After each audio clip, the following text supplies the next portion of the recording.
మనం తెలుగు నేర్చుకోవాలనుకున్నాం అనుకోండి, తెలుగు చదవాలి. లెక్కలు నేర్చుకోవాలనుకుంటే లెక్కలు చదవాలి. సైన్స్ తెలుసుకోవాలి అంటే సైన్స్ చదవాలి. ఇలా మనం ఏది తెలుసుకోవాలన్నా దానిని చదవాలి.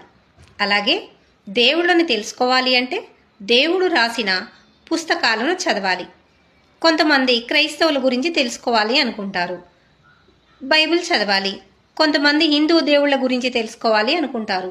ఖచ్చితంగా హిందూ దేవుళ్ళ గురించి ఉన్న పుస్తకాలు చదవాలి.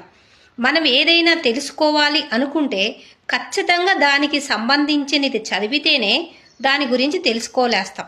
దయచేసి ఈ దేవుళ్ళ గురించి రాసిన గ్రంథాలని చదవండి.